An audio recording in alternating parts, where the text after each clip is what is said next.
Bonjour Sylvie, merci beaucoup d'être ici avec moi et d'accepter de faire ce petit témoignage à la suite de la formation en team coaching que tu viens de terminer.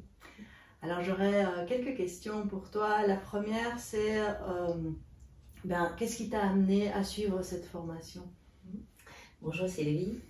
Alors ce qui m'a amené à suivre cette formation, c'est que je suis coach depuis une vingtaine d'années, mais là je démarre une activité en indépendante après avoir travaillé dans un grand cabinet conseil. Et je veux vraiment développer cette activité de coaching d'équipe. Donc je voulais remettre à jour mes connaissances, mes compétences et puis surtout travailler avec des gens qui font ça au quotidien et qui sont vraiment des experts.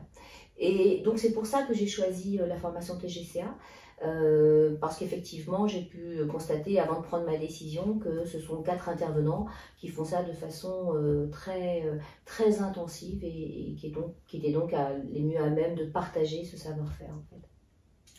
Et maintenant que tu l'as terminée, qu'est-ce que cette formation t'a apporté? Alors, plusieurs choses. D'une part, ça m'a apporté voilà, la connaissance et l'expérience par rapport à des choses nouvelles que je ne connaissais pas.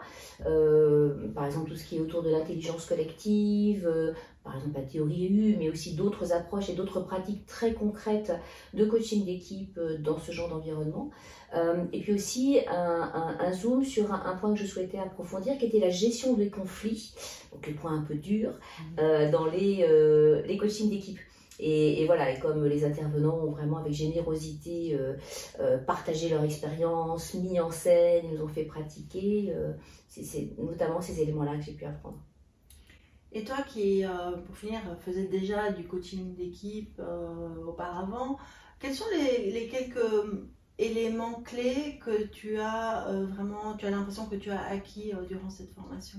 Alors, ce que j'ai vraiment acquis, c'est vraiment d'être capable de faire tout le cycle, j'ai envie de dire, à la fois de parler avec le client, de comprendre ses besoins et d'imaginer comment je peux lui proposer un dispositif qui va être efficace pour lui.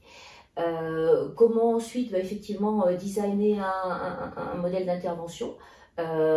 Comment avoir les bons tours de main pour, en situation, intervenir, poser les bonnes questions puissantes, prendre tout ce qui se passe et le transformer.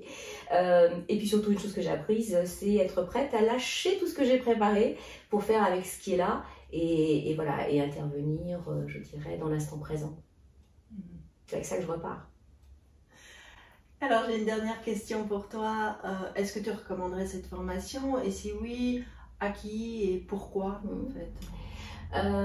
Alors oui, je la recommanderais vraiment, maintenant que j'ai terminé le cycle complet. Et je la recommanderais aussi bien à des coachs débutants que des coachs confirmés, parce qu'elle est extrêmement riche en termes d'outils, parce que les intervenants sont à la fois des experts et avec une approche pédagogique qui permet à des gens qui débutent vraiment de comprendre et de progresser. Voilà, donc à la fois des débutants, des confirmés, à la fois pour de nouveaux outils, à la fois pour apprendre des tours de main. Et puis je pense que chacun d'entre nous, en tant qu'apprenant, on va finalement choisir certaines approches plutôt que d'autres en fonction de nos clients et de nos appétences et compétences respectives. Merci beaucoup Sylvie. Merci Sylvie, pour ce cursus notamment. Et pour ta confiance. Merci.